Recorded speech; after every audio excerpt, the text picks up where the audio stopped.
আজকে শরীফে আরো অনেক মানুষ হতো হয়তো প্রতি বছর জ্যৈষ্ঠ মাসের বাবাজান হুজুরের ওরস শরীফে বৃষ্টি না হলে আরো অনেক মানুষ হতো, ঠিক না? বৃষ্টি হয়েছে, এটা কার হুকুম? আল্লাহ পাকের হুকুম, আল্লাহ পাকের ইচ্ছা, তার খুশি। আল্লাহ বলেন ফাআলুল লিমা ইউরিদ, আমি যা খুশি তাই করি। সুবহানাল্লাহ। আল্লাহর খুশির উপরে কেউ বাধা দিতে পারে? এক সময়ে এক আল্লাহর ওলি, আচ্ছা, এক সময়ে এক আল্লাহর ওলির দরবারে বিশাল মাহফিল হচ্ছে, কোরআন হাদিস থেকে আলোচনা হচ্ছে। ইন দ্য মিনিট টাইম আপনার আকাশের ঈশান কোণে কালো মেঘ করে মুষলধারে বৃষ্টি হওয়া শুরু করছে। আল্লাহর ওলি মনটা একটু খারাপ হয়ে গেল, যে আল্লাহ আলোচনা করতেছিলাম, জিকির আজকার করতেছিলাম, কিন্তু এমন সময় তুমি বৃষ্টি দিলে, সমস্ত মাহফিলটাকে পণ্ড করে দিলে। এ কথা শুনে আল্লাহ নারাজ হয়ে গেল। কি হয়ে গেল? নারাজ হয়ে গেল। তুমি আমার ওলি, তুমি আমার বন্ধু, কিন্তু আমার মন চেয়েছে আজকে তোমার এই মাহফিলের উপরে বৃষ্টি দিয়ে তোমাদের সব মানুষকে আমি ভিজাই দেব, এটা আমার ইচ্ছে, এটা আমার খুশি। কিন্তু এতে করে তুমি মন খারাপ করলে, আমি তোমার উপরে নারাজ হয়ে গেলাম। হে বন্ধু, ওলির দপ্তর থেকে তোমার নাম কেটে দিলাম। লাভ হয়েছে না লস হয়েছে? বিশাল ক্ষতি হয়ে গেছে। এরপরে বছরের পরের বছর, যুগের পর যুগ আল্লাহর দরবারে কান্নাকাটি করার পরে আবার আল্লাহ পাক তার অপরাধ মোচন করে আবার ওলির দপ্তরে নাম উঠিয়ে দিয়েছেন। সুবহানাল্লাহ। এই জন্য আল্লাহ পাকের ইচ্ছার উপরে, আল্লাহ পাকের কাজের উপরে নারাজ হওয়া যাবে? নাখুশ হওয়া যাবে? আল্লাহ পাকের খুশি, সে বৃষ্টি দিয়েছে, তার খুশি, তার ইচ্ছে, আমাদের কিছু করার নাই। বলেন সুবহানাল্লাহ। আমরা আল্লাহর খুশিতে খুশি। আমরা কার খুশিতে খুশি? আল্লাহ। দেখেন আল্লাহ পাক কত রহমানুর রহিম। এমন একটা বিশাল টর্নেডো ঘূর্ণিঝড় দিতে পারতো, আপনার এই শামিয়ানা, এই চান্দিনা, আপনার এই যে তাবারুকের পাতিল থেকে সব উড়ায় নিয়ে যেতে পারতো, পারতো কিনা? কিন্তু আল্লাহ পাক তা করেন নাই। এদিক চিন্তা করা দরকার যে আল্লাহ পাক মহা বিপদ থেকে আমাদেরকে উদ্ধার করেছে, ঠিক কিনা? এখন শুকর আদায় করা দরকার। কি আদায় করা দরকার? শুকর আদায় করা দরকার। আলহামদুলিল্লাহ। আল্লাহর ওলিরা সবসময় আল্লাহ পাকের ইচ্ছে অনুযায়ী চলে। আমার বাবাজান হুজুর শাহসুফি আমিনুল হক নুরি আল্লাহর ওলি ছিলেন। আল্লাহর কি ছিলেন? আল্লাহর ওলি ছিলেন। আমি তার ছেলে, আমি কাছ থেকে তাকে দেখেছি, অনেক নিকট থেকে তাকে দেখেছি।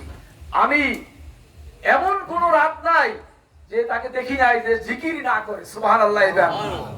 তাহাজ্জুদ নামাজ তো পড়েছেই প্রত্যেকটি রাতে, অন্যান্য নফল নামাজ পড়েছে। শেষ রাতে তার জিকিরে আমার ঘুম ভেঙে যেত। সুবহানাল্লাহ। আমি একটা গর্ববোধ করতাম যে এই পৃথিবীর বুকে লক্ষ কোটি বাবা আছে, কিন্তু লক্ষ কোটি বাবা থাকলেও, লক্ষ কোটি বাবার সন্তান থাকলেও আমি আলহামদুলিল্লাহ মনে হয় একজন ব্যতিক্রম ধর্মী বাবা পেয়েছি। সেটা কেমন? সেটা হলো এই, আমার বাবার জিকিরে আমি সন্তানের ঘুম ভেঙে যেত। ব্যতিক্রম ধর্মী বাবা না? ব্যতিক্রম ধর্মী বাবা। বলি আলহামদুলিল্লাহ। জীবনে কখনো আমি আমার বাবাজান হুজুরের নামাজ কাজা হতে দেখি নাই। কখনো তার নামাজ কাজা হতো না। রমজানে কখনো রোজা তার কাজা হতো। আমার বাবাজান হুজুরের যদি নামাজ কাজা না হয়, রোজা যদি কাজা না হয়, আমি তার জন্মগত সন্তান এবং রুহানি সন্তান।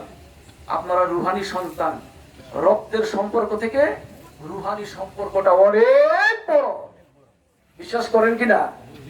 অনেক বড়। আপনার রক্তের সম্পর্ক থেকে আত্মার সম্পর্ক অনেক। সুবহানাল্লাহ বলবেন না? বাবাজান হুজুরের নামাজ কাজা হইতো না, নামাজ বাদ দিত না। আপনাদের মুর্শিদের নামাজ কাজা হইতো না, নামাজ বাদ দিত না। তাহলে আপনারা কি নামাজ কাজা করবেন? নামাজ বাদ দিবেন? এটা কি সুন্দর হয় না খারাপ হয়? তাহলে আপনার মুর্শিদি নামাজ পড়তো, নামাজ কাদা পড়তো না, আপনি যদি নামাজ না পড়েন তাহলে তো মুর্শিদের থেকে বেশি বুঝে ফেলাইলেন না? বেশি বোঝেন কিনা?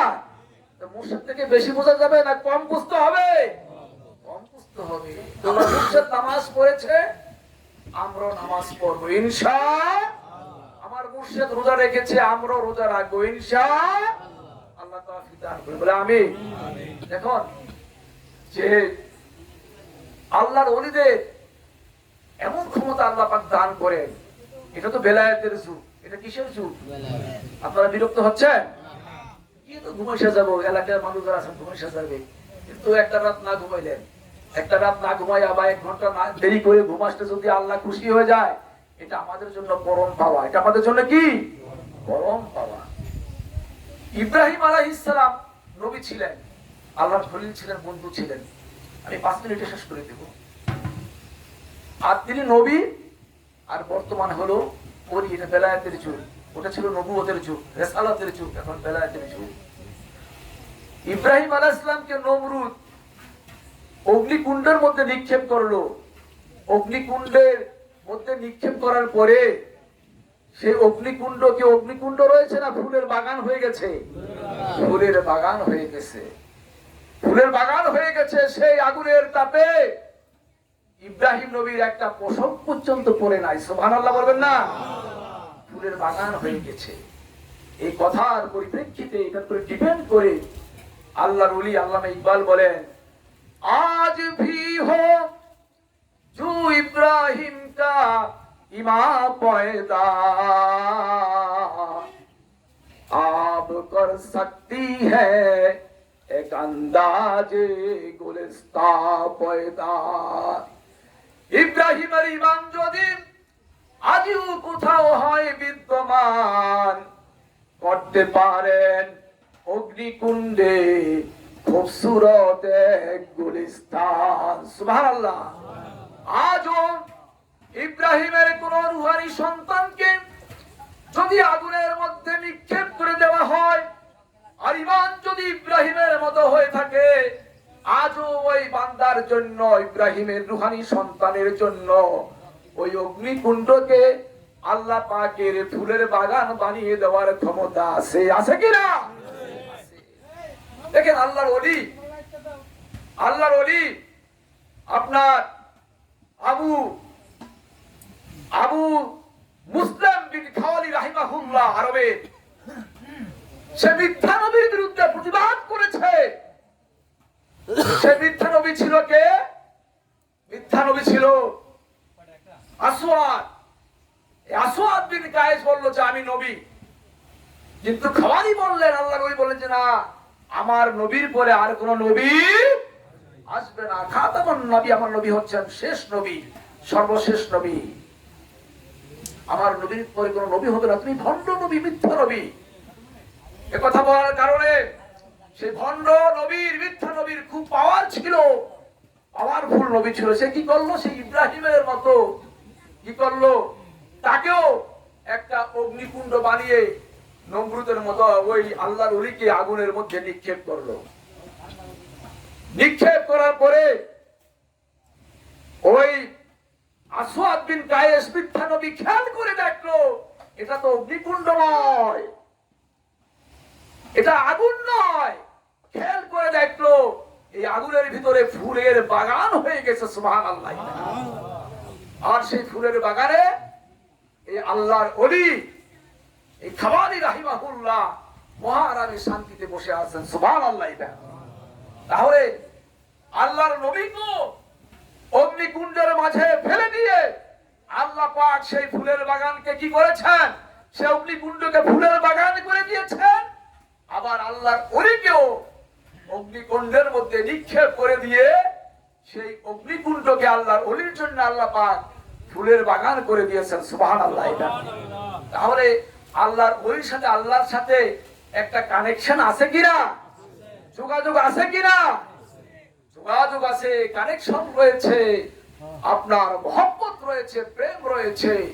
আল্লাহর ওলিরা হলেন আল্লাহ পাকের নৈকট্য ভাজন ব্যক্তি। তাহলে আমরা কি সেই ভণ্ড নবীদের কাছে যাব, ওয়াহাবিদের কাছে যাব, লামাযহাবিদের কাছে যাব, আহলে হাদিসদের কাছে যাব, নাকি আল্লাহর ওলিদের কাছে আসবো? আল্লাহর ওলিদের কাছে আসবো, আল্লাহর ওলিদের কাছে যাবো। বলি আলহামদুলিল্লাহ। দেখুন, আল আউলিয়া রায়হানুল্লাহ, আল্লাহর ওলিরা হলেন আল্লাহর সুবাস, আল্লাহর ওলিরা হলেন আল্লাহর ঘ্রাণ। আপনারা বিরক্ত হচ্ছেন? আল্লাহর ওলিরা হচ্ছেন আল্লাহর সুবাস, আল্লাহর ঘ্রাণ। বুখারী শরীফের নাম শুনছেন না? বুখারী শরীফ, কোরআন শরীফের পরে বুখারী শরীফের স্থান কোন? সুবহানাল্লাহ। এই বুখারী শরীফ লেখছেন কে? ইমাম ইসমাইল বুখারী রাহিমাহুল্লাহ। 6 লক্ষ হাদিস মুখস্থ জানতেন। কত লক্ষ? 6 লক্ষ হাদিস মুখস্থ জানতেন। লম্বা ঘটনা। এই ইমাম বুখারী রাহিমাহুল্লাহ এই বুখারী শরীফের অনুবাদ করেছেন, অন্য ভাষায় ট্রান্সলেট করেছেন একজন আল্লাহওয়ালা লোক। সেই আল্লাহওয়ালা লোক হযরত আহমদ আলী শাহরানপুরী রাহিমাহুল্লাহ বুখারী শরীফের ভূমিকায় লিখেছেন। ইমাম বুখারী রাহিমাহুল্লাহ আল্লাহর ওলি ছিলেন। সে যখন ইন্তেকাল করলেন, ইন্তেকাল করার পরে তার জানাজা হলো। জানাজার পরে তাকে কবরে রাখা হলো। কবরে রাখার পর থেকে, দাফন করার পর থেকে তার কবর থেকে মেশক আম্বরের সুঘ্রাণ ছোটা শুরু করলো। সুবহানাল্লাহ, সুবহানাল্লাহ। বছরের পর বছর সেই উজবেকিস্তানে ইমাম বুখারীর কবর শরীফ থেকে, মাজার শরীফ থেকে হাজার হাজার লক্ষ লক্ষ মানুষ সেই কবরের মাটি নিয়েছে। সুবহানাল্লাহ, সুবহানাল্লাহ। এর কারণ কি? মাটি এমন সুগন্ধিযুক্ত হয়ে গেল কেন? মাটি এমন সুগন্ধিযুক্ত হয়ে গেল এই জন্য, আল্লাহর ওলির সঙ্গে মাটির মিশ্রণ হয়েছে, তার প্রভাবে মাটি সুঘ্রাণ হয়ে গেছে। সুবহানাল্লাহ বলবেন না? সুবহানাল্লাহ, সুবহানাল্লাহ। আমরা তাহলে কার সাথে সম্পর্ক তৈরি করব? আল্লাহ পাকের ওলির সঙ্গে সম্পর্ক তৈরি করব। আল্লাহর ওলিদের সঙ্গে সম্পর্ক, মহব্বত, ভালোবাসা, প্রেম তৈরি করতে পারলে আল্লাহ পাক আমাদের প্রতি রাজি হবেন, খুশি হবেন। আল্লাহ পাক আমাদের প্রতি রহমত নাযিল করে দিবেন। বলি আমিন। আরো জোরে বলি আমিন।